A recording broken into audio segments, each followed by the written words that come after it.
Buenos días, hermanos. Una bendición estar otra vez reunidos aquí en la iglesia, ¿verdad? Es un gozo estar con nuestra familia, ¿verdad? Espiritual, nuestros hermanos en Cristo.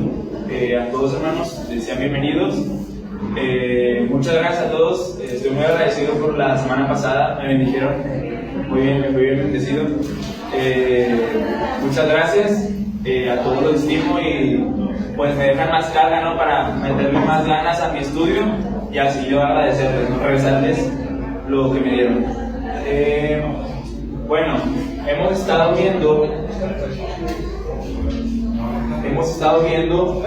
Apocalipsis, ¿verdad? Esta mañana vamos a estar viendo la conclusión, por así decirlo, no se pongan tristes, la conclusión de la gran tribulación, o de, mejor dicho, lo que pasa antes de que venga Cristo. ¿Cuál es lo último que Dios hace antes de que venga Cristo? Aquí lo vamos a ver en su segunda venida. Hemos estado viendo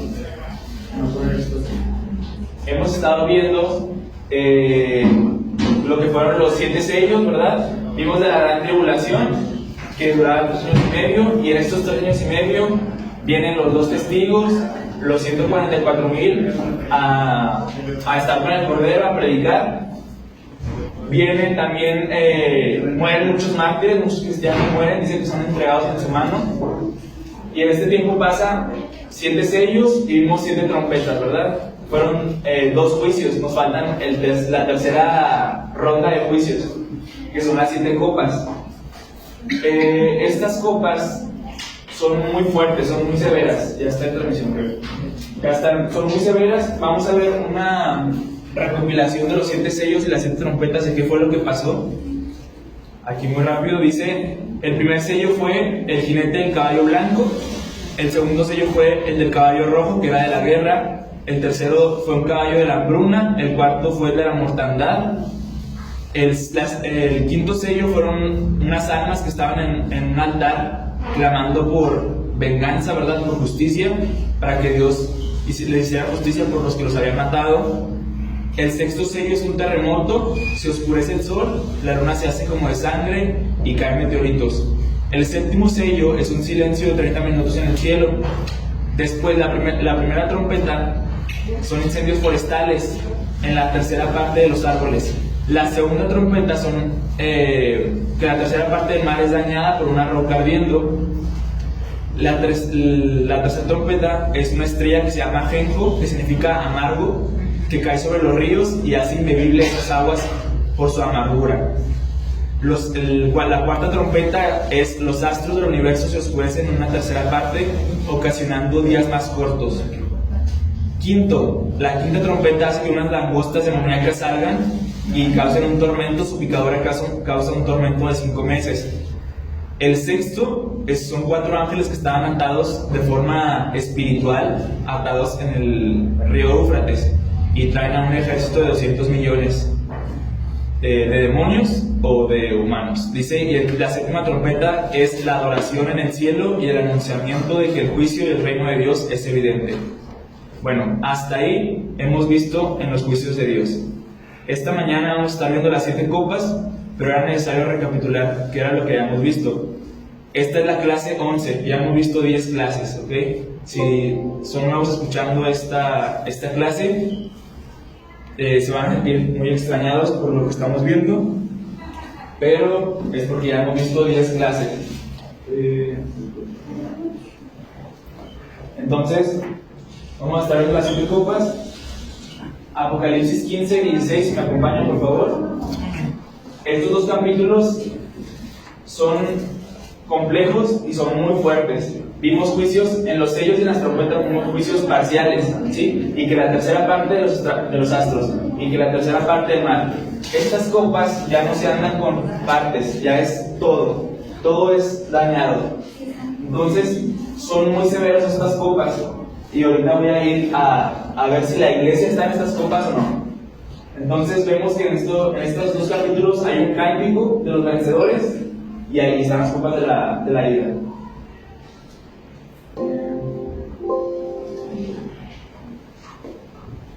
¿Ya está en Apocalipsis 15? Por favor. Espera un momento.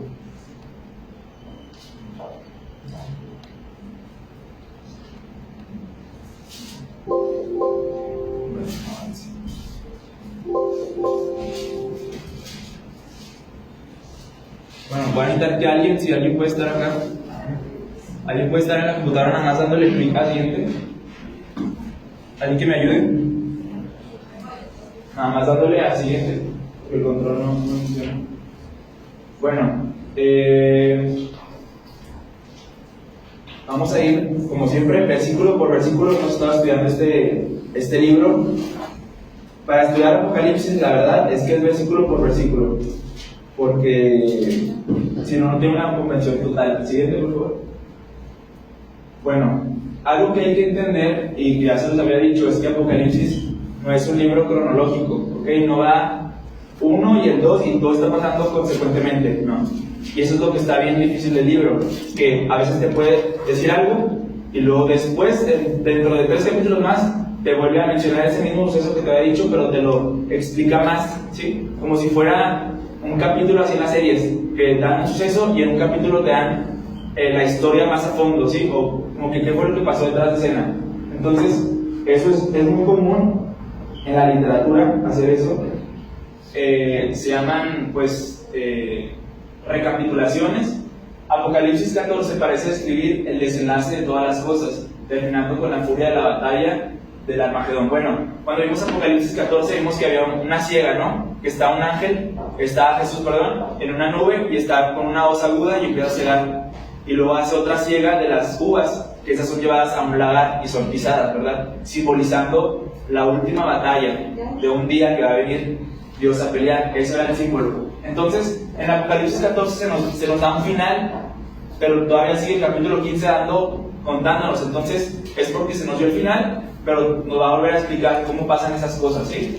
¿Se entendió eso? Entonces, en Apocalipsis 15 vamos a ver qué es lo que sigue desde las trompetas. Vamos a retomar la historia desde las trompetas, ¿ok? Ya nos contó de los 2 testigos, ya nos contó de los 144,000, ya nos contó todo eso, pero eso no era lo consecuente a las trompetas, ¿sí? Era mientras pasan las trompetas. Entonces, siguiente, por favor. Vamos a leerlo uno por uno. Dice: los ángeles con las 7 postreras plagas. Juan, después de ver esa señal de la ciega, ve una señal en el cielo grande y admirable. 7 ángeles que tenían las 7 plagas postreras, porque en ellas se consumaba la ira de Dios. Entonces, estas plagas ya es el fin, ¿sí? Dice que se consuma, es el fin a la ira de Dios. Ya no hay otro juicio de Dios sobre la tierra, sobre el gobierno de esta tierra. Entonces, la ira de Dios es la respuesta anunciada contra toda forma de pecado, ¿verdad? No nos gusta hablar mucho de la ira de Dios, pero es algo que está en la Biblia, ¿sí? Y la Biblia no se avergüenza de hablar de ello. Y si no se avergüenza la Biblia de hablar de la ira de Dios, nosotros tampoco. Entonces, siguiente. Dice: a todos nos agrada pensar que en el amor de Dios, y cuando se nos menciona su ira, nos parece que es algo ajeno a su carácter. Pues sí, porque siempre estamos hablando mucho del amor, pero no nos gusta pensar en Dios como alguien que también corrige, ¿verdad? Sino como alguien pasalón, que no nos dice nada y nos da todo sí, y nunca nos pone un alto. Entonces, la ira de Dios viene por el pecado, ¿sí? Por las malas acciones que tenemos con Dios y con nuestro prójimo. Entonces, por eso viene la ira de Dios. Entonces, no hay que olvidar que parte de la belleza de Dios es santo, ¿verdad? Y es justo. Esa justicia demanda ira, ¿sí? No puede haber justicia sin haber ira, ¿sí? La justicia o los jueces aquí en esta corte son fríos. Ellos van a cadena perpetua porque mataste por un accidente atropellaste a una mujer. Ellos no se van a andar con sentimentalismo, ¿sí? Porque así es la justicia. Entonces, la ira de Dios no va a andar con que, ay, pobrecito mi satanista, pasa al reino de Dios. No. La ira de Dios es al lado del fuego y sufre eternamente. Entonces, así es la ira de Dios, es justicia. Siguiente. Bueno, vamos a ver el éxodo final, ¿sí? Vimos en la historia de Moisés un éxodo, ¿sí? El libro de Éxodo habla sobre la salida del pueblo de Israel de Egipto, ¿verdad? Es como que su liberación. Vamos a ver la liberación más grande que jamás ha existido, aún no pasa, pero la vamos a ver cuando Jesús venga por su iglesia, ¿sí? Va a ser la liberación más grande de este mundo. La primera fue cuando Dios, Jehová, sacó al pueblo de Israel y le mandó plagas, ¿verdad? Fue poco a poco haciendo que el corazón de Faraón fuera como que cediendo a lo que Dios quería, que dejara a su pueblo ir. Entonces Dios empieza a mandar plagas, ¿para qué? Para que el Faraón cediera la liberación de su pueblo. Entonces el éxodo más grande va a ser el que vamos a ver. Este capítulo 15 tiene demasiadas alusiones a Moisés, ¿sí? Dice el capítulo 2, vi también como un mar de vidrio mezclado con fuego. Este mar de vidrio, Juan está viendo esto en el cielo. Este mar de vidrio ya había sido mencionado en el capítulo 4, ¿sí? Cuando Juan va por primera vez y empieza a ver cosas en el cielo y que los 4 seres vivientes y los 24 ancianos adorando, él ve un mar de vidrio, pero ahora dice que está con fuego. Se dice que este mar de vidrio representa la santidad o la pureza de Dios, ¿sí? Por eso es como un vidrio, es tan claro, tan transparente. Y el fuego se cree que representa, ahorita vamos a ver por qué se cree que representa esto, pero se cree que representa la prueba, ¿sí? Las pruebas que tuvieron que pasar, ese fuego, en Pedro dice el fuego de la prueba, me parece, que tuvieron que pasar estos vencedores, dice que estaban parados sobre este mar de vidrio mezclado con fuego, los que habían alcanzado la victoria sobre la bestia y su imagen, y su marca y el número de su nombre. Dice que estaban en pie sobre el mar de vidrio con las arpas de Dios. Estas arpas se las da Dios, así como los 24 ancianos que tienen unas arpas y empiezan a cantar. Bueno, se preguntan cuál es el instrumento favorito de Dios, al parecer en Apocalipsis, es el arpa, porque siempre mencionan que están cantando con arpas. Dice el 3, y cantan el cántico de ¿quién? Moisés. De Moisés, siervo de Dios, y el cántico del Cordero. Las ilustraciones del Éxodo abundan en este capítulo. En este capítulo se mencionan 7 plagas, las plagas del Éxodo también.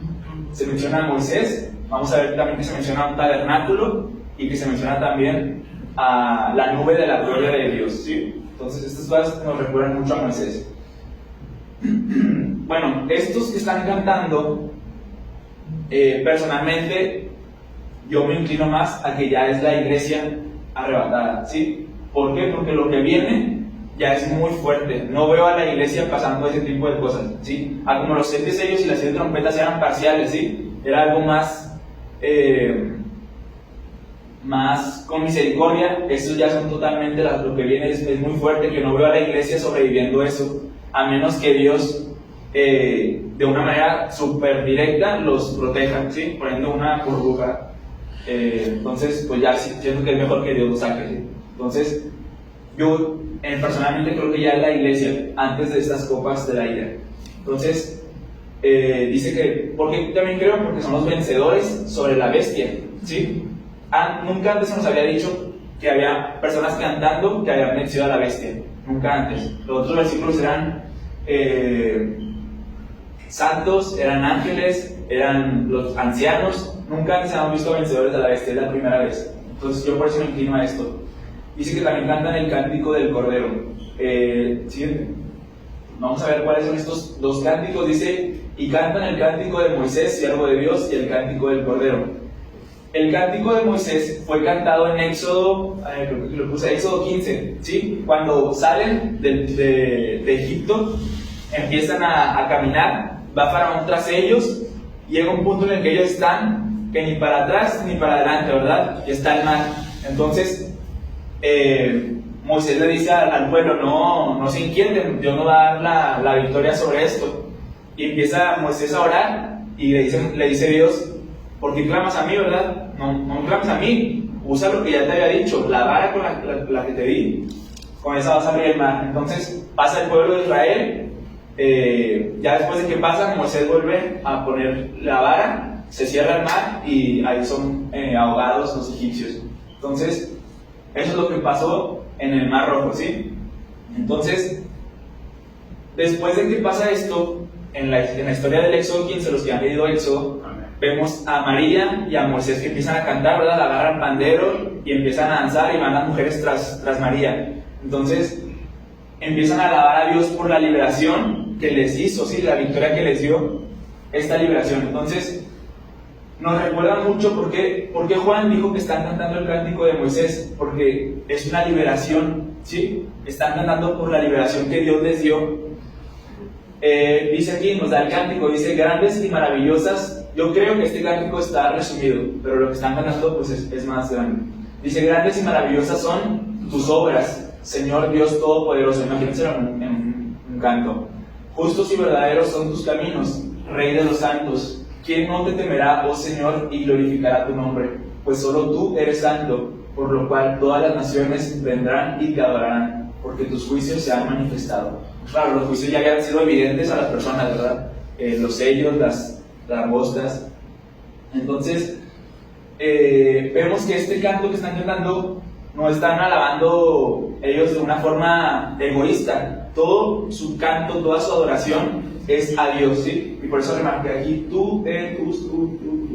¿sí? Todo es su alabanza es hacia Dios. Nada es su adoración, nada tiene que ver con ellos, sino toda la alabanza y la gloria de Dios por lo que Él hizo. Entonces, ellos alabando pues se están gozando, ¿verdad? El cántico de Moisés no lo vamos a leer ahorita, pero sí me gustaría que lo leyeran en su casa. Está muy bonito, está en Éxodo 15, el cántico de Moisés. El cántico del Cordero está en Apocalipsis 5:9. Lo voy a leer.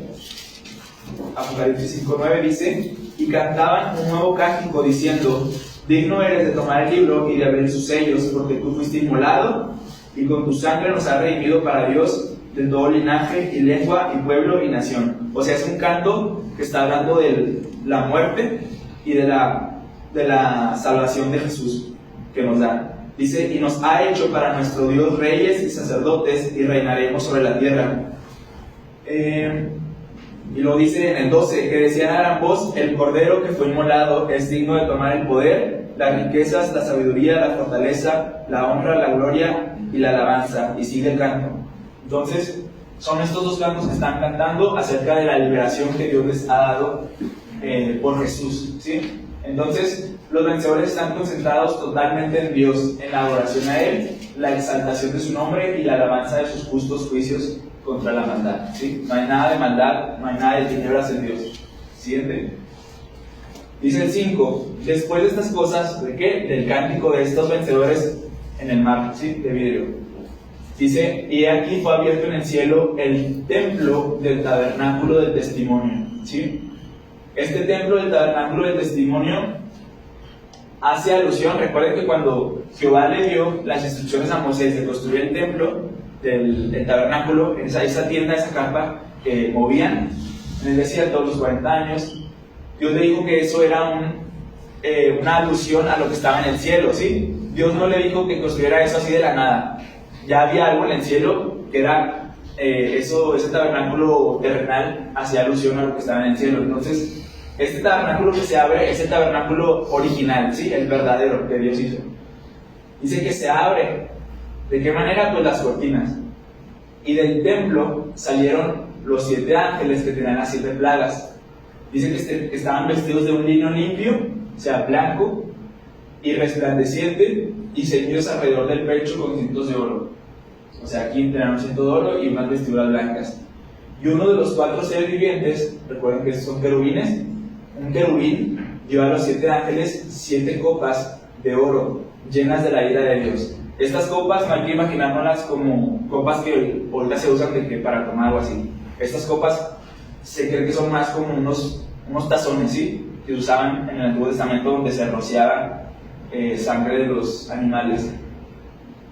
Dice que este querubín le da 7 copas a estos 7 ángeles llenos de la ira de Dios que vive por los siglos de los siglos, y el templo se llenó de humo por la gloria de Dios y nadie de Dios y por su poder, y nadie podía entrar en el templo hasta que se hubiesen cumplido las 7 plagas de los 7 ángeles.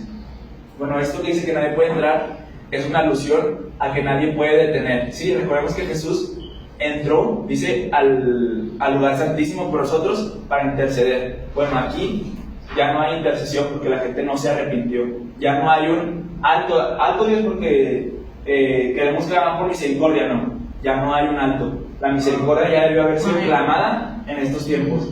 Entonces, se cierra este templo, llena la gloria de Dios el templo del tabernáculo del testimonio, y ya nadie puede entrar hasta que terminen las 7 plagas. Estas 7 copas de las plagas son muy fuertes y son inmediatas. Yo creo que pasan en un lapso de tiempo muy pronto, o sea, por así decirlo, una semana. En una semana pasan las 7 copas, porque no veo a gente sobreviviendo esto, a menos que Dios restaure las cosas. Entonces, estas 7 copas yo creo que pasan después de la gran tribulación, ¿sí? Porque recordemos que hay un versículo que dice que se les entregó en la mano de la bestia, ¿cuánto tiempo? 3 años y medio. Pero después, si yo creo que la iglesia no está en estas 7 copas, entonces están fuera de la gran tribulación, ¿sí? Están fuera de esos 7 años y están, por así decirlo, una semana después de que la iglesia fue arrebatada, pasa esto y luego viene Jesús, ¿sí? ¿Me voy a explicar? ¿Sí? Entonces, pero esa es mi postura. Ustedes pueden estudiarla y tomar la postura que ustedes quieran, ¿sí? Esto es estudiando se toman posturas. Entonces, yo creo que pasan estas copas después de la iglesia por lo duras que son, y ahorita por varios versículos que hay. Siguiente. Ok, esto creo que ya lo expliqué. Éxodo 40:34 dice, es una alusión, ¿sí? Recordemos que lo que está en Apocalipsis, por eso les dije, tenemos que haber leído la Biblia antes para poder entender los simbolismos. En Éxodo 40:34 se nos dice la misma alusión de que la nube llenó el tabernáculo. Dice, entonces una nube cubrió el tabernáculo de reunión y la gloria de Jehová llenó el tabernáculo, y no podía Moisés ¿qué? Entrar en el tabernáculo. Nos hace la alusión a lo de Apocalipsis. No podía entrar en el tabernáculo de reunión porque la nube estaba sobre él y la gloria de Jehová lo llenaba. Hebreos 9:11 dice, pero estando ya presente en Cristo, sumo sacerdote de los bienes venideros, por el más amplio y más perfecto tabernáculo, no hecho de manos. Aquí nos habla lo que les dije, que el verdadero tabernáculo del testimonio está en el cielo. Es decir, no de esta creación y no por sangre de machos, cabríos ni de becerros, sino por su propia sangre entró una vez para siempre en el lugar santísimo, habiendo obtenido eterna redención. El 24 dice, porque no entró Cristo en el santuario hecho de mano, figura de qué? Del verdadero, sino en el cielo mismo, para presentarse ahora por nosotros ante Dios. Entonces ese es el verdadero tabernáculo del que está hablando Juan. Siguiente. Ok, ahora vamos a ver las copas de la ira, ¿sí? Voy a poner el audio. Recuerden, esto es más para que se lo imaginen, ¿sí? Pueden ir siguiéndolo en su Biblia, el relato, pero es más para que lo vayan imaginando. Apocalipsis 16. Oí una voz fuerte que salía del templo y les decía a los 7 ángeles, vayan y derramen sobre la tierra las 7 copas de la ira de Dios. Fue el primer ángel y derramó su copa sobre la tierra, y se produjo una llaga repugnante y dolorosa sobre la gente que tenía la marca de la bestia y que adoraba su imagen. El segundo ángel derramó su copa sobre el mar, y el mar se convirtió en sangre como de muerto, y murió todo ser viviente que había en el mar. El tercer ángel derramó su copa sobre los ríos y sobre los manantiales, y se convirtieron en sangre. Oí que el ángel encargado de las aguas decía, justo eres en estos juicios, tú que eres y que eras el santo, por haber juzgado así, porque ellos derramaron la sangre de tus santos y de tus profetas, y ahora tú les has dado de beber sangre, como se merece. Y oí al altar que respondía, sí, Señor Dios Todopoderoso, verdaderos y justos son tus juicios. El cuarto ángel derramó su copa sobre el sol, y se le dio al sol poder para quemar con fuego a la gente.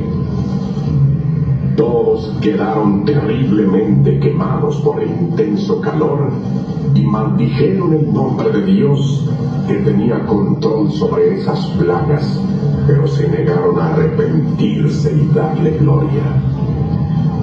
El quinto ángel derramó su copa sobre el trono de la bestia y su reino quedó en oscuridad.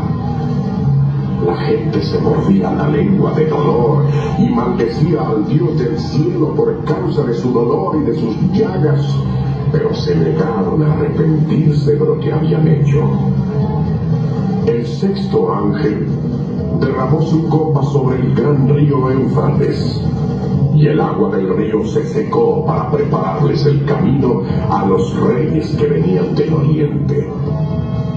Y vi salir de la boca del dragón, de la boca de la bestia y de la boca del falso profeta 3 espíritus malos, semejantes a ranas. Son espíritus de demonios que hacen señales milagrosas y salen a reunir a los reyes del mundo entero para la batalla del gran día del Dios Todopoderoso. Fíjense que vengo como un ladrón. Dichoso el que se mantiene despierto y tiene su ropa a la mano, no sea que ande desnudo y se vea avergonzado públicamente. Entonces reunieron a los reyes en el lugar que en hebreo se llama Armagedón. El séptimo ángel derramó su copa en el aire, y salió del templo una voz fuerte que venía del trono y decía: «Ya está hecho». Y se produjeron relámpagos, estruendos, truenos y un violento terremoto. No había ocurrido nunca un terremoto como aquel desde que el hombre existe sobre la tierra. Tan violento era el terremoto. La gran ciudad se partió en 3, y las ciudades de las naciones se desplomaron. Dios se acordó de la gran Babilonia y le dio a beber de la copa llena del vino del furor de su ira. Huyeron todas las islas y se perdieron de vista las montañas. Del cielo cayeron sobre las personas enormes granizos de casi 40 kilos cada uno. Y maldecían a Dios por la plaga del granizo, porque era tan terrible aquella plaga.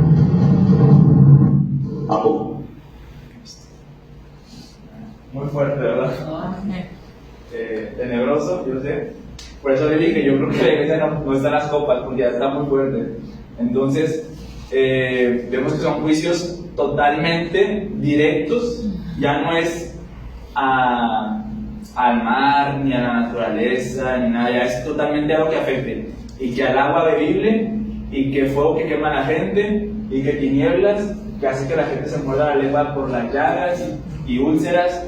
Entonces, ya estos juicios son muy fuertes que no veo sobreviviéndonos a nosotros esto, y Jesús dijo que va a haber gente en su venida, ¿sí? Entonces, personalmente creo que nos vamos en la séptima trompeta, por ahí de la séptima trompeta. Por ahí también hay un versículo que Pablo dice que a la final trompeta, Pablo dijo eso, ¿verdad? No sé si refiriéndose a las trompetas, porque él en sus tiempos no tuvo Apocalipsis, pero él, no sé si en el Espíritu Santo Dios le inspiró a decir que a la final trompeta nos vamos nosotros. Entonces, por esto yo me voy más por eso. Ok, siguiente por favor. La primera copa, vemos que hay una voz que les dice que vayan y derramen, ¿sí? Esta voz es la voz de Dios, ¿sí? No es otra voz más que la de Dios. Dice que una gran voz. Dios le da la instrucción para que salgan a esos ángeles. Entonces, la primera copa la derrama sobre la tierra y se produce una úlcera maligna y pestilente. ¿Sobre quiénes? Chéquense que aquí no dice los santos, ¿sí? Ya aquí en las copas no se nos menciona a los santos, jamás, más que cuando dice que justo eres Dios porque les das tú a beber sangre, ¿verdad? Porque ellos derramaron la sangre de tus profetas. Entonces, aquí ya solamente está hablando de los que tienen la marca de la bestia, ¿sí? Al principio la marca de la bestia va a ser algo bueno, ¿sí? No, ustedes van a poder comprar, van a poder vender, van a poder hacer negocio. Y los que se abstienen de ello, pues van a sufrir hambre y pues sed. Entonces, pero después Dios, es como si ellos mismos se marcaran para morir, ¿sí? Porque Dios les manda una úlcera maligna y pestilente sobre los que tienen esta marca y los que adoraban a la imagen de la bestia. Entonces, en los días de Moisés, Dios envió plagas sobre Egipto, la cual incluyó la plaga de las úlceras, aguas convirtiéndose en sangre y la oscuridad. Entonces, son algunas de las plagas que se repiten desde el Éxodo. Ok, Juan empieza diciendo que él vio una señal grande y admirable. ¿Sí? Recuerdan el capítulo 15:1 dice que vio una señal grande y admirable. Por esto muchas personas se han tomado el tiempo de decir que son juicios simbólicos, ¿sí? Porque en los sellos de las trompetas nunca Juan dijo esto.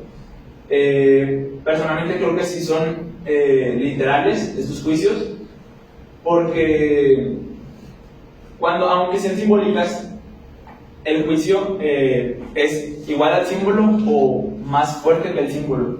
Entonces se nos dice que sobre la tierra, se nos dice que los que tienen la marca de la bestia, y estas cosas vimos que eran literales, entonces no podemos decir que son simbólicas, como ya interpretamos lo demás.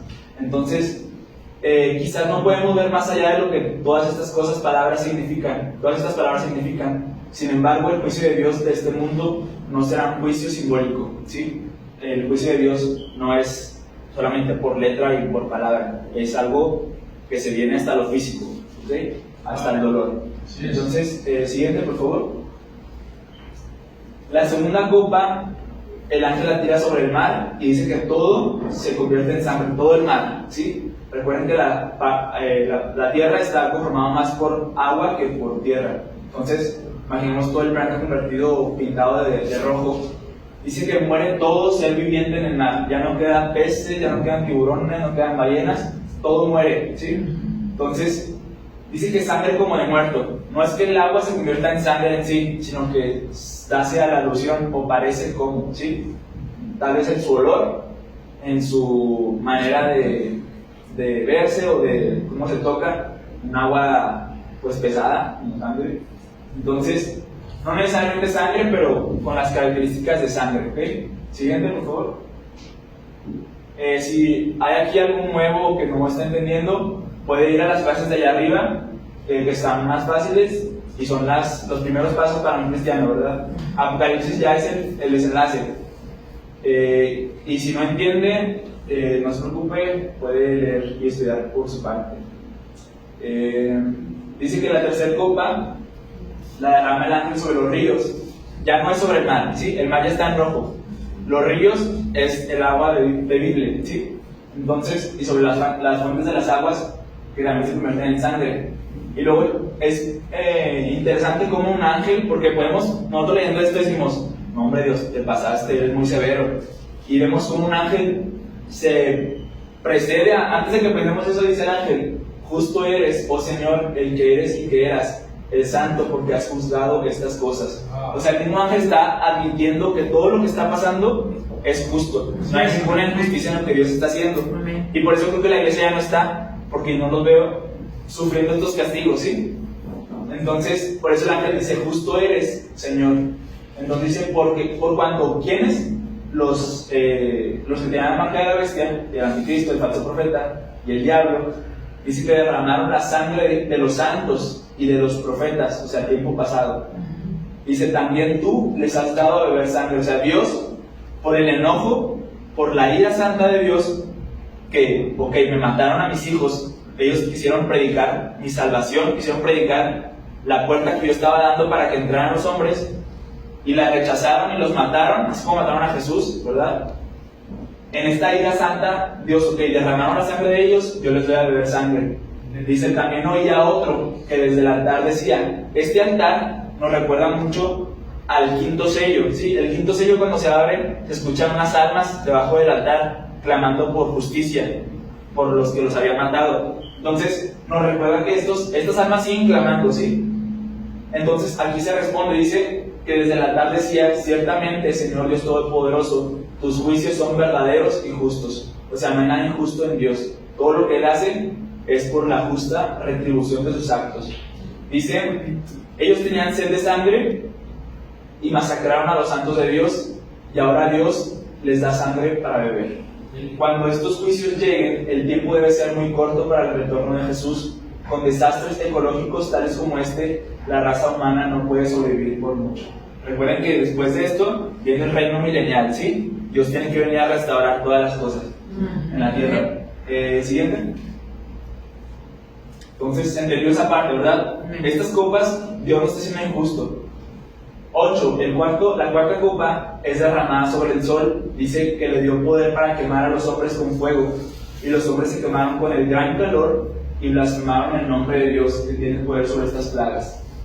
Entonces, de alguna forma, el fuego se pone muy intenso, que ya no puedes, ya se pone como Monterrey en todo el mundo. Monterrey a 45 grados.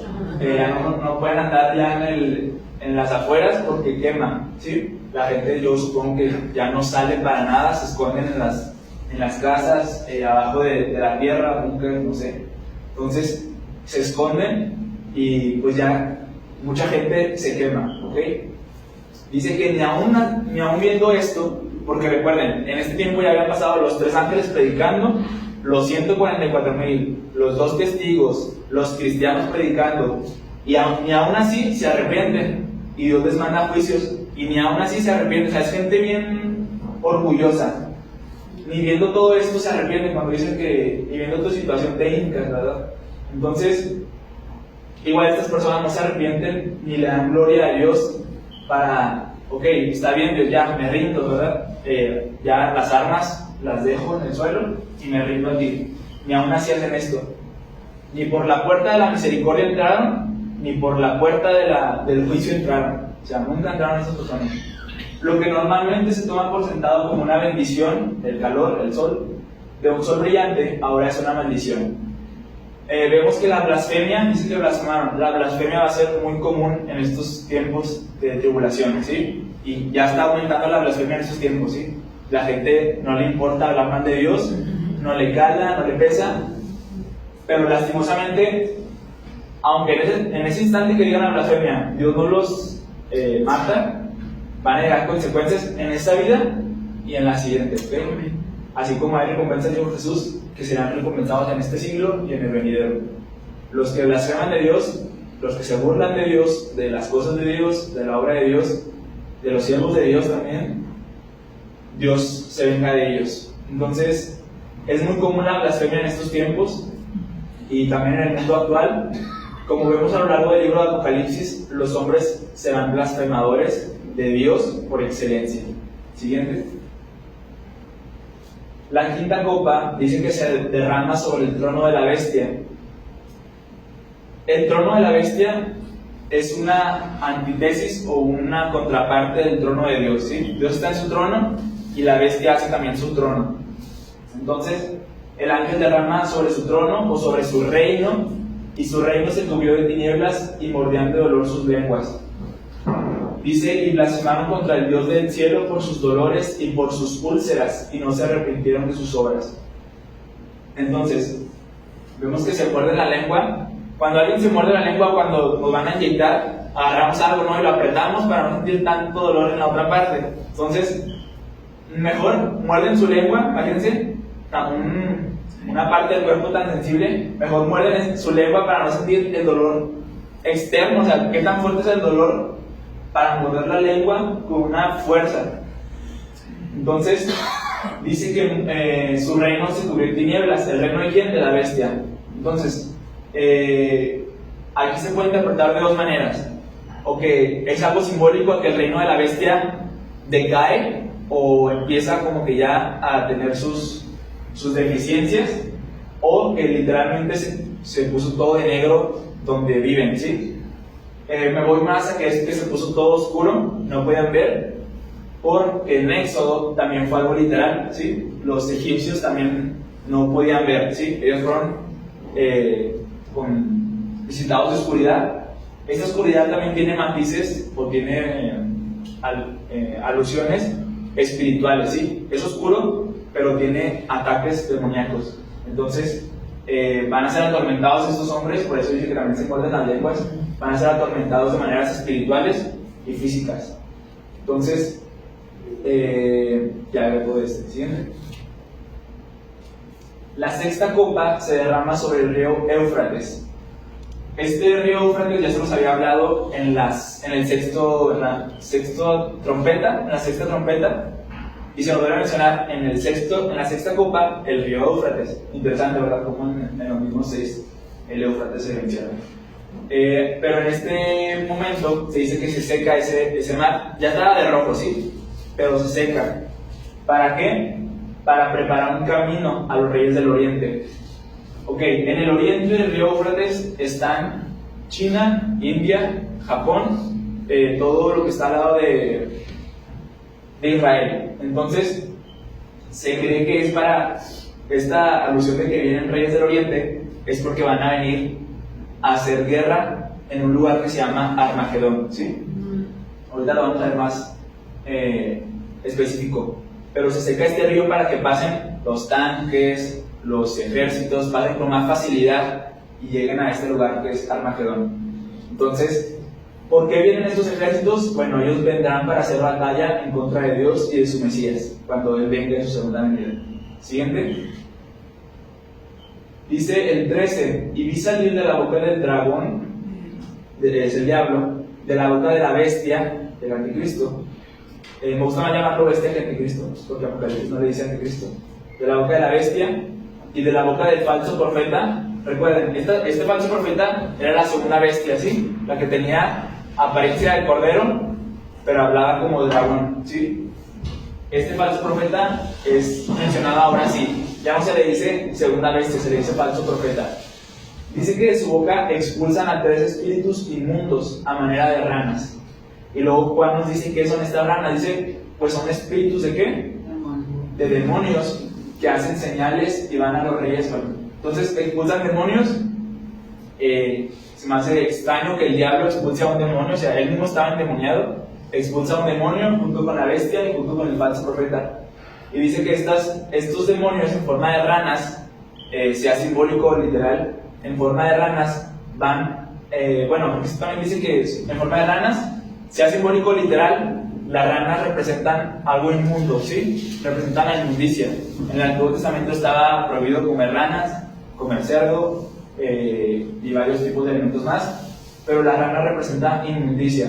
Entonces, estos demonios en forma de ranas van y reúnen a los reyes de la tierra en todo el mundo para reunirlos a la batalla de aquel gran día del Dios Todopoderoso.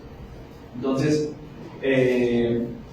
estos demonios recuerdan a la historia, los que han leído Primera de Reyes 22, cuando Acab va y pide consejos. No sé si recuerdan esa historia. Él pide consejos de si ir a la guerra o no, y va un espíritu que trae mentira y le dice: Acab, tú ve, no, vas a ganar.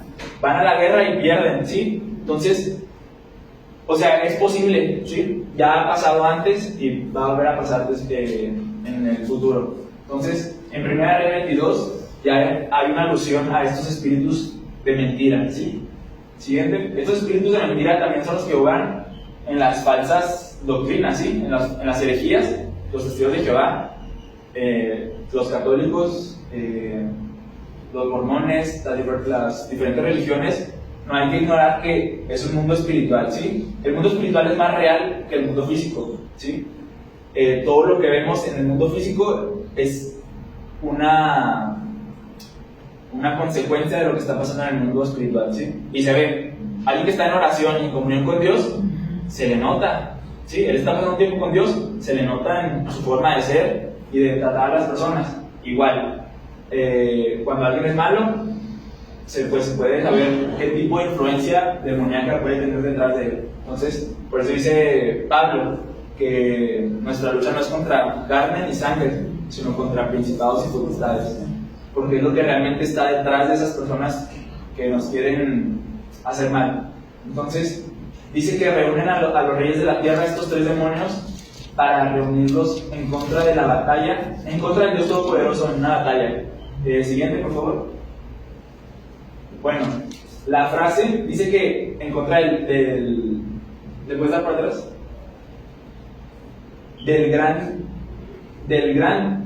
Dice la batalla del gran del Dios Todopoderoso, me equivoqué. Del gran Dios Todopoderoso. Esta batalla hace alusión, por muchas formas, a lo que viene siendo el día del Señor, ¿sí? Hay un día de la ira de Dios, ¿sí? Viene el gran día de Jehová. Todos estos términos, gran día de Jehová, el día de la ira, el día del Señor, la batalla del gran Dios Todopoderoso, hace alusión no a un día, ¿sí? Él dice que un día, y en un día empieza, pero a un lapso en el que Jesús va a venir a pelear contra estos reyes, ¿sí? Contra estas naciones que están organizadas para hacer guerra desde ahorita. Ya están queriendo quitar, en Estados Unidos quitaron las Biblias, ¿no? Quitaron la oración, y vemos las consecuencias del mundo de poner a Dios fuera de nosotros, ¿sí? Son consecuencias graves. Entonces, desde ahorita lo están quitando y lo están peleando contra él, el aborto, los homosexuales queriendo tergiversar a los niños. Todo esto es una pelea ahorita, no es literal, ¿sí? Es una pelea ideológica contra Dios y contra todo lo que Dios pide. Pero después va a ser una pelea literal, ¿sí? Entonces, siguiente. La frase el día del Señor usualmente identifica los eventos que tendrán lugar al final de la historia, ¿sí? Es lo que antecede a la venida de Dios, a su reino. Una clave para entender estas frases es notar que siempre identifican un periodo de tiempo durante el cual, y aquí es importante, Dios interviene personalmente en la historia, directa o indirectamente, para llevar a cabo algún aspecto específico de su plan. Vamos a Sofonías, por favor. ¿Qué hora es? Hay que me diga la hora, por favor. Sofonías 1. ¿Cuánto me queda?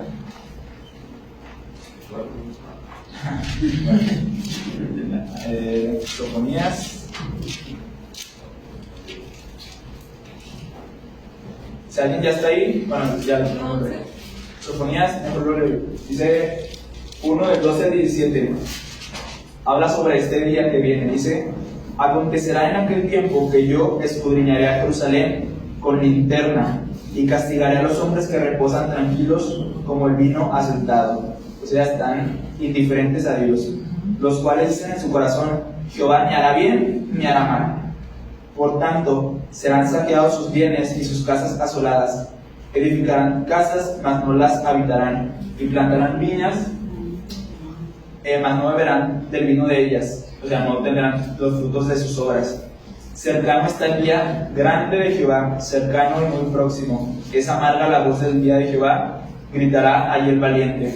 Día de ira, aquel día de angustia y de aprieto, día de alboroto y de asolamiento, día de tiniebla y de oscuridad. Fíjense, parecen las copas. Día de nublado y de entenebrecimiento, día de trompeta y de algazarán sobre las ciudades fortificadas, no sé qué sea algazarán, y sobre las altas torres.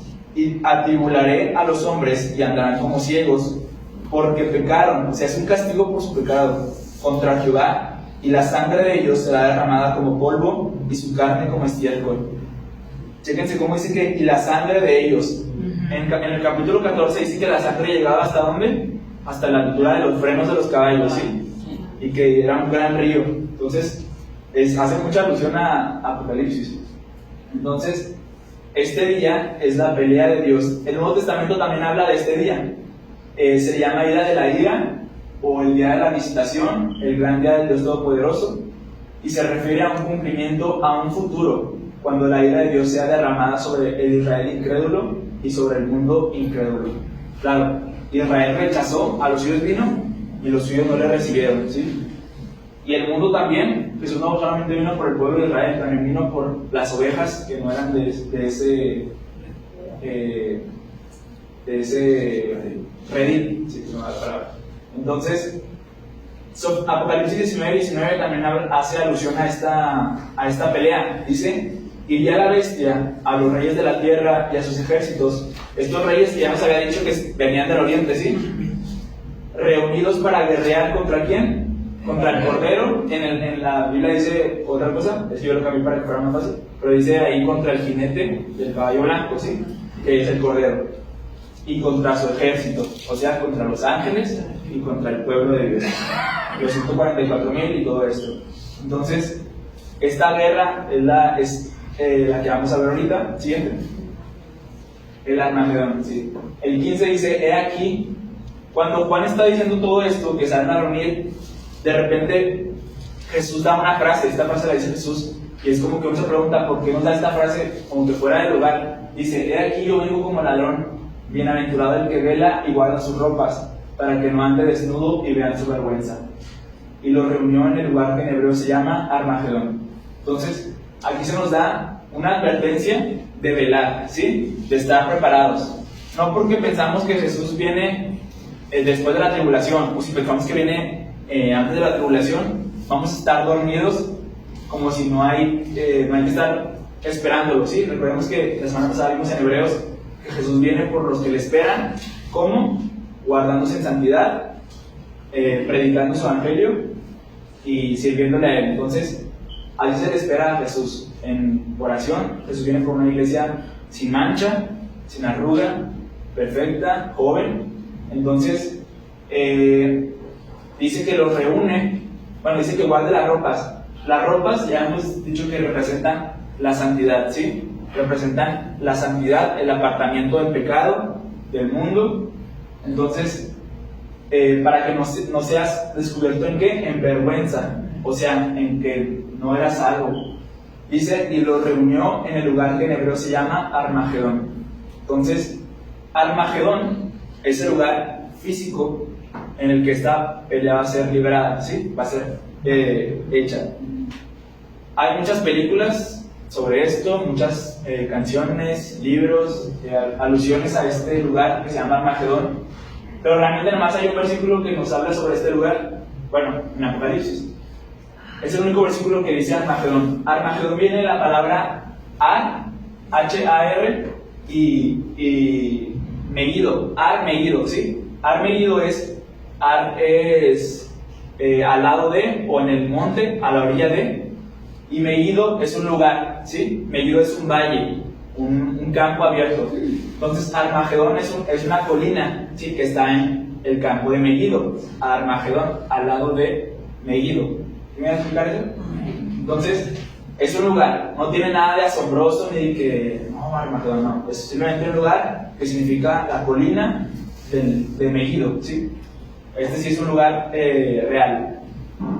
¿Por qué Juan dice que se reúnen ahí? Bueno, él lo vio, ¿sí? Él está viendo en visiones todo esto. Este lugar se ha usado muchas veces como una fortaleza, ¿sí? Este monte, aquí lo puse, es Armagedón, este monte. Se ha usado como fortalezas en el mundo antiguo. Ahí se libraron muchas batallas en los tiempos bíblicos. En la historia de Débora contra Sísara, ¿sí recuerdan esa historia? Que Barak le dice: no, tú ve por la victoria. Y le dice Débora: ok, pero la victoria va a estar en manos de una mujer, ¿sí? No en las tuyas. Entonces va Débora y pelea contra Sísara. Esta batalla se pelea en Megiddo, ¿sí? Ahí pueden verlo, se pelea en Megiddo, que es este mismo monte. Y muchas batallas más, la de Gedeón también, contra los madianitas, se pelea también en este monte, en este valle, perdón, y ya. Entonces, es aquí donde, si somos muy bíblicos, Jesús es donde ahí va a bajar, ¿sí? Nosotros no lo veríamos así en la nube, ¿sí? Ahí es donde va a bajar para pelear. Y los ángeles obviamente van a ser los que van a reunir a todos en toda la tierra, ¿sí? A los escogidos, a los salvos. Siguiente. ¿Alguien tiene alguna duda sobre esto? ¿Sobre Armagedón? Realmente no tiene mucha ciencia, la gente le inventa muchas cosas. La séptima copa, ya vamos a terminar. Séptima copa se derrama en el aire, ya no fue sobre la tierra, ni sobre el río, ni sobre nada. Es sobre el aire. Se cree que porque sobre el aire es Dios atacando a la potestad, al príncipe de la potestad del aire, ¿sí? ¿Quién es el príncipe de la potestad del aire? Satanás. Entonces se cree que es por esto y que es el último derrocamiento sobre él, o como su último golpe de Dios contra él. Dice que será una voz del templo, es la voz de Dios que dice: hecho está, o sea, ya. Nos recuerdan mucho las palabras de Jesús cuando dice, consumado es, ¿sí? Cuando Jesús estaba en el Calvario dijo que consumado era, pero era, consumado es ¿para qué? Para salvación. Ahora es un consumado es para juicio, ¿sí? Dice que entonces hay relámpagos, voces y truenos. Estas voces y truenos son de Dios, ¿sí? Pero dice que hay un gran temblor en la tierra. Un terremoto tan grande, cual no lo hubo jamás desde que los hombres han estado sobre la tierra. O sea, es el terremoto más grande jamás hecho, ¿sí? Dice, y la gran ciudad, esta gran ciudad se cree que puede ser Babilonia, ¿sí? Ya. Y también se cree que puede ser Jerusalén. Dice que se divide en 3 partes por el terremoto y que todas las ciudades de las naciones caen, se desploman, ¿sí? Mucho escombro, mucha gente muere. Dice, y la gran Babilonia vino en memoria delante de Dios. ¿Por qué Dios estaba haciendo esto? Por la gran Babilonia. ¿Qué representa la gran Babilonia? La rebeldía en contra de Dios, los gobiernos en contra de Dios.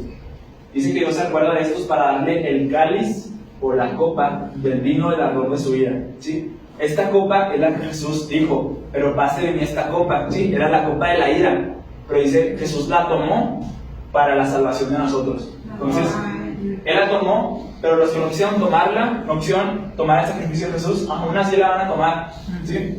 Entonces, ya sea en la gran tribulación, en las copas, o en el infierno. Siguiente. Y toda isla huyó. Es tan fuerte el terremoto que ya no se encuentran islas, se sepultan. Los montes no fueron hallados, se caen. Y cayó del cielo sobre los hombres un enorme granizo, como el peso de un talento. Un talento puede ser desde 25 kilos hasta 50, ¿sí? Entonces son granizos muy grandes. Si te cae uno, pues no quedas sin cabeza. Y los hombres blasfemaron contra Dios por la plaga del granizo. O sea, siguen blasfemando estos hombres, porque su plaga fue sobremanera grande. El siguiente, ya terminamos. Sí, ya terminamos. Este se hace de memoria. ¿Alguien tiene alguna duda? ¿Alguna duda? ¿No? Bueno. Este es Apocalipsis 16, es el de memoria. ¿Quién me ayuda? ¿Hermano Leodoro me ayuda? Sí.